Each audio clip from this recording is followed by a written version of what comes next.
दोस्तों, गुरुग्राम की एक posh society Blue Elite Residency वहीं के दोस्तों फ्लैट नंबर 409 में रहने वाला एक परिवार में था दोस्तों पति गोविंद और पत्नी अनुराधा उर्फ अनु। दोस्तों, दोपहर के करीबन 2 बजे का समय हो रहा था। बाहर जो सिक्योरिटी गार्ड का जो केबिन बना हुआ होता है, जो चौकी बनी हुई होती है सोसाइटी रेसिडेंसी के गेट पर, वहां पर फोन बजता है और दोस्तों वहां जो चौकीदार था वो देखता है, जिसका नाम था हितेन। हितेन की उम्र होगी दोस्तों 22-23 साल के करीब था वो लड़का दोस्तों फोन उठाता है तो सामने से एक महिला की आवाज़ आती है और वो कहती है कि मैं फ्लैट नंबर 409 से अनुराधा बात कर रही हूँ। वो कहता है जी मैडम कहिए। तब वो कहती है कि मुझे तुम्हारी मदद चाहिए, तुम अभी ऊपर फ्लैट में आ जाओ। वह लड़का कहता है कि ठीक है। उसके बाद हितेन जाता है, जा करके पहुंचता है फ्लैट नंबर 409 में। बेल बजाता है, दरवाज़ा खोलती है अनु और दोस्तों जब सामने खड़ी उस महिला को देखता है, पहली बार वह इस फ्लैट में आया था, तो देखता का देखता रह जाता है। गोरी चिपटी महिला थी वह दोस्तों। दोस्तों एक नाइट ग्राउंड में उसके सामने खड़ी थी।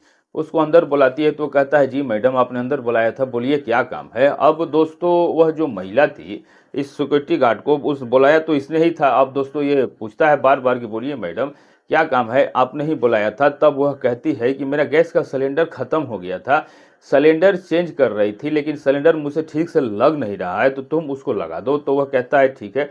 उसे लेकर के दोस्तों किचन में जाती है तो जो वह लड़का होता है हितेंद्र, वह रेगुलेटर को सही तरीके से फिट कर देता है और कहता है मैडम काम हो गया, मैं चलता हूँ। तब वह कहती है अरे रुको, इतनी भी क्या जल्दी है, आओ बैठो, मैं तुम्हारे लिए चाय बनाती हूँ। उसको दोस्तों बैठक में बैठाती है और उसके लिए चाय बना करके लाती है, उसको भी देती है और खुद भी पीती है। अब ऐसे मादक अंदाज में उसके सामने बैठती है कि उसका बदन जो है दोस्तों वह ऊपर नीचे से इस लड़के को दिखने लगता है। लड़का चोरी चोरी नज़रों से दिखता और अपनी नज़रें चुरा लेता था और उसको इस तरीके से देखते हुए अनुराधा उसको देखती और मुस्कुरा देती, मजे ले रही थी उसके। उससे बात करती है और कहती है, पूछती है उससे कि तुम कहाँ के रहने वाले हो। तो वह बताता है कि वह उत्तराखंड के गढ़वाल का रहने वाला है और यहाँ पर सिक्योरिटी गार्ड की नौकरी करता है और अपने मामा के यहाँ रहता है। वह कहती है कि अच्छा ठीक है। वह पूछती है कि तुम्हारी शादी हो गई। तो वह कहता है नहीं। पूछती है परिवार में कौन कौन है। तो वह बताता है माँ बाप बहन है। पूछती है कितनी तनख्वाह मिलती है। तब वो कहता है मैडम 15,000 रुपये मिलता है। तब वह कहती है 15,000 में गुजारा हो जाता है। तो वह कहता है क्या करें मैडम, ज़्यादा पढ़े लिखे है नहीं, यही नौकरी मिल सकती है और गांव में कोई रोजगार मिलता नहीं, तो शहर में मामा ने बुलवा लिया और नौकरी लगवा दी। जो भी खर्चा होता है उसके बाद जो भी पैसा बचता है गांव भिजवा देता हूँ। तब अब अनुराधा उससे कहती है कि अगर मैं तुम्हारी एक्स्ट्रा कमाई का बंदोबस्त कर दूँ तो। वो लड़का कहता है कि मैडम मैं समझा नहीं, मेरे पास समय ही कहाँ है, मैं तो 12 घंटा यहीं काम करता हूँ, तो मेरे पास समय कहाँ है कि मैं और एक्स्ट्रा काम कर पाऊंगा, कि मेरी एक्स्ट्रा कमाई होगी। तब वो कहती है तुम्हें एक्स्ट्रा काम करने की ज़रूरत ही नहीं है, तुम्हारा इसी काम के दौरान मैं कुछ ऐसा बंदोबस्त कर दूंगी कि तुम कुछ एक्स्ट्रा कमाई भी कर लोगे और तुम्हें मज़ा भी भरपूर मिलेगा। वह कहता है मैडम कुछ समझा नहीं। अब अनुराधा अपनी जगह से उठती है और आकर के उसके बगल में बैठ जाती है और उसके छाती पे हाथ फिराते हुए कहती है कि बस ज़्यादा कुछ नहीं करना है, तुम्हें बस मुझे खुश करना है और अगर तुमने मुझको खुश कर दिया तो मैं तुमको पैसा दिया करूँगी।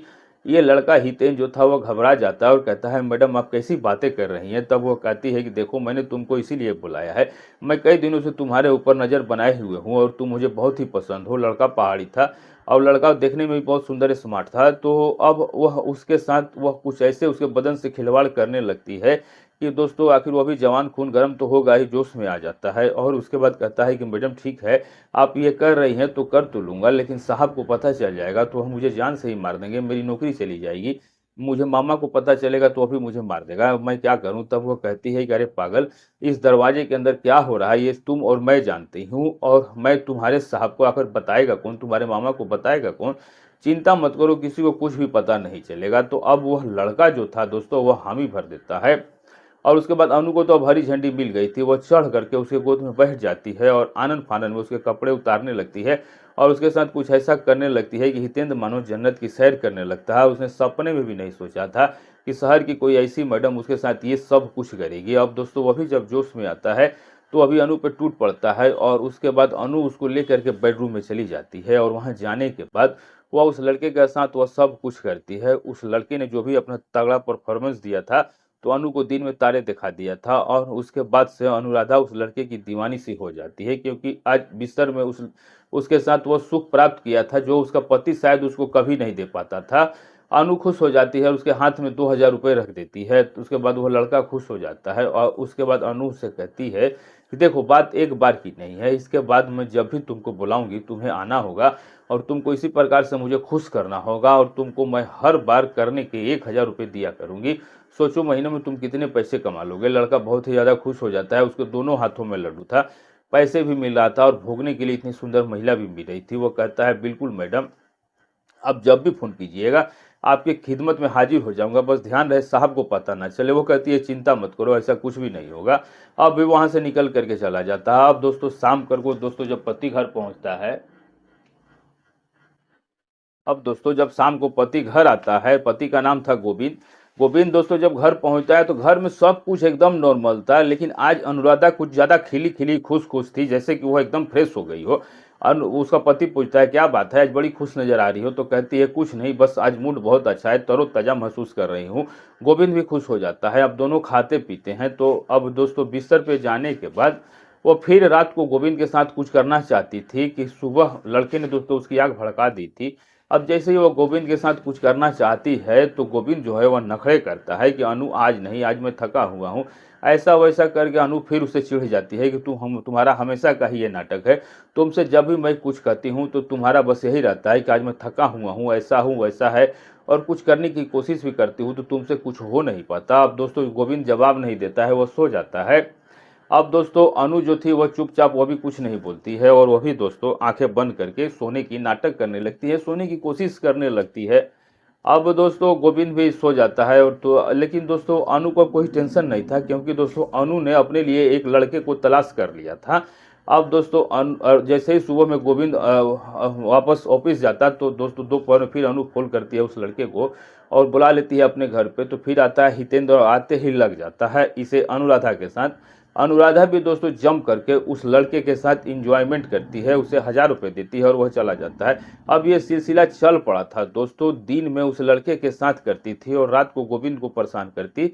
लेकिन गोविंद जो था दोस्तों वह कभी भी उसकी बात मानने की दोस्तों कोशिश ही नहीं करता था। लेकिन अनुराधा का मन संतुष्ट नहीं होता था, गोविंद उसकी प्यासों को नहीं बुझा पाता था। अब धीरे धीरे दोस्तों सिलसिला चलने लगा, लेकिन अनुराधा ने अब एक मात्र साधन उस लड़के को बना लिया था। तो अब वह धीरे धीरे गोविंद को परेशान करना बंद कर देती है, क्योंकि वह हितेंद्र को बुलाती थी तो कई कई घंटे उसको अपने साथ रखती थी। इधर दोस्तों सोसाइटी में उस लड़के के नाम से कंप्लेंट भी आने लगी थी कि यह लड़का जो है घंटों अपनी ड्यूटी से गायब रहता है, ये कहाँ जाता है। एक दो बार दोस्तों उसको वार्निंग भी मिल चुकी थी और वह कहता भी है अनुराधा से कि मैडम मेरी कंप्लेंट हो रही है और अगर ऐसा रहा तो मैं नौकरी से हाथ धो दूंगा और फिर नौकरी चली गई तो फिर मैं आपसे मिलने कैसे आऊँगा, इसलिए थोड़ा सा संयम बरतना पड़ेगा, अभी थोड़ा सा ध्यान रखो। तब वो कहती है ठीक है, इसका भी कुछ दूसरा जुगाड़ लगाते हैं, इंतजाम करते हैं। अब दोस्तों मामला इसी प्रकार से आगे बढ़ने लगता है। तो अनु अब क्या करती है कि उस लड़के को ही दिमाग देती है और समझाती है कि तुम ऐसा कुछ करो कि यहाँ पे 2 घाट होता है, एक ड्यूटी एक दिन का और एक रात का। तो तुम जो है वह किसी भी प्रकार से कुछ करके अपनी नाइट की शिफ्ट पकड़ लो, डे की शिफ्ट दूसरे चौकीदार को ट्रांसफ़र कर लो। और जब तुम नाइट की शिफ्ट पकड़ लोगे तो क्या है कि अभी इस महीने में मेरे पति जो है वह बाहर के टूर पे ज़्यादा रहने वाले हैं। उन्होंने मुझे अपनी प्लानिंग बताई है, जैसा उनका बिजनेस का काम है तो अब वो बाहर जाएंगे और जब वह बाहर जाते हैं एक बार तो 5-6 दिनों तक लौट कर नहीं आते। और इस महीने में कम से कम 20 से 25 दिनों का उनका बाहर का ही टूर है, बीच में 1-2 दिन आएंगे फिर जाएंगे। तो अनु दोस्तों अपने पति का पूरा शेड्यूल पता था, तो इस महीने तुम नाइट की ड्यूटी ले लो और रात को तो ऐसे ही सब लोग सो जाते हैं। अगर आधी रात के बाद तुम मेरे फ्लैट में आ भी जाओगे तो किसी को कुछ भी पता नहीं चलेगा। लड़के को दोस्तों बात जम जाती है, तो अब वो वैसा ही करता है, अपनी नाइट की ड्यूटी लगवा लेता है। अब दोस्तों इधर रात होती तो पति जो था अपना आउट ऑफ सिटी निकल गया था और दोस्तों जब रात होती है तो आधी रात के बाद 12-1 बजे के बाद ये अनु जो है वह कॉल मैसेज करती उस लड़के को। अब यह लड़का जो है दबे पांव चुपके से जाता और जा करके अनु के फ्लैट के अंदर दाखिल हो जाता और उसके बाद अनु जो थी उसके साथ पूरी तरीके से जब तक तृप्त नहीं हो जाती, छोड़ती नहीं थी, 1-2-3 बार जब तक उसका मन करता उस लड़के को निचोड़ा करती थी। और सुबह सुबह दोस्तों, सुबह लोगों के जागने से पहले अंधेरे में ही दोस्तों वह लड़का फ्लैट से निकल करके आ जाता था अपनी ड्यूटी पर। अब ये सिलसिला इसी प्रकार से तब तक चला जब तक कि दोस्तों उसका पति जो था वो आउट ऑफ सिटी गया हुआ था। और जैसे ही दोस्तों उसका पति वापस आया तो यह उससे फिर से दिन की ड्यूटी बोल के करवा देती है। तो अब वह दिन में जाता, और दिन में जाता तो फिर दोस्तों इनका दिन में प्रोग्राम होता। बड़े ही होशियारी और चालाकी के साथ दोस्तों ये लोग काम को कर रहे थे। लेकिन होता क्या है दोस्तों कि ये सिलसिला चलते हुए करीबन 6 महीने का समय बीत जाता है। लेकिन 28 अप्रैल 2025 की सुबह जब होती है तो किसी ने सोचा नहीं था कि सोसाइटी में कितना भयानक एक कांड होने वाला है। अचानक से दोस्तों एक बाइक जो होती है वो गेट के बाहर आकर रुकती है, और उस लड़के को, वह चौकीदार, वह लड़का अपने ड्यूटी पर था, उसे उस वक्त बुलाया जाता है एक एड्रेस पूछने के लिए। वह लड़का अपने केबिन से निकलता है और गेट के बाहर जैसे ही आता है, बाइक पर सवार पीछे बैठा हुआ जो व्यक्ति था तमंचा निकाल करके 2 फायर उसके छाती पर कर देता है, और उसके बाद बाइक जो है वे वहां से फरार हो जाती है। गोलियों की आवाज़ सुन करके लोग वहां जमा हो जाते हैं, हाहाकार सा मच जाता है। लहूलुहान हालत में वह लड़का, जिसका नाम हितेन था, वो पड़ा हुआ था। पुलिस को फ़ोन किया जाता है, पुलिस आती है, लड़के को हॉस्पिटल भिजवाया जाता है। लेकिन दोस्तों लड़के को डॉक्टर मृत घोषित कर देती है। दोनों गोलियां उसके सीने पर लगी थी।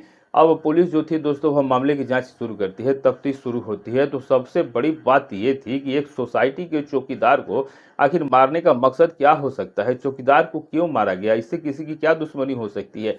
इसके मामा से पूछताछ की जाती है। इस लड़के का बैकग्राउंड खंगाला जाता है। गांव का सीधा साधा गरीब परिवार का लड़का, ना किसी से लेना ना देना। शहर में भी दोस्तों ना ही उसकी किसी से दोस्ती थी और ना दुश्मनी। घर जाता था, घर से सीधा ड्यूटी और ड्यूटी से सीधा घर चला जाया करता था। सोसाइटी में पूछताछ की जाती है तो सोसाइटी में भी दोस्तों उसने कभी किसी से बदतमीजी या किसी से कोई लफड़ा झगड़ा हुआ ऐसा कुछ भी नहीं था। तो आखिर किसी से कोई दुश्मनी नहीं थी, लेना देना नहीं था, तो इसको मारा क्यों गया।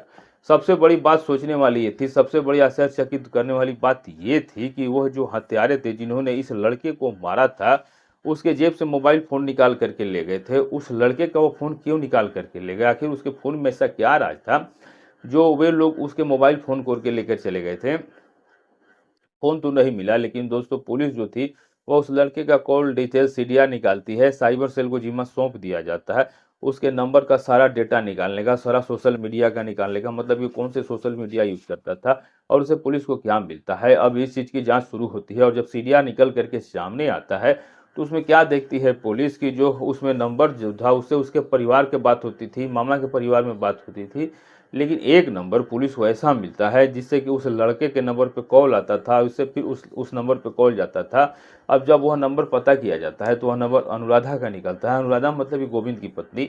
अब दोस्तों अनुराधा से इसका क्या संपर्क था, जब इस बारे में अनुराधा से पूछा जाता है तो अनुराधा पुलिस से यही कहती है कि उसे कोई भी काम पड़ता था तो वह उस काम के लिए उसे बुला लिया करती थी, या घर का सामान लाना होता था, या सिलेंडर लगाना होता था, या कोई घर में सिलेंडर वगैरह लगाना होता था, या कोई काम पड़ता था तो उसको बुला लेती थी।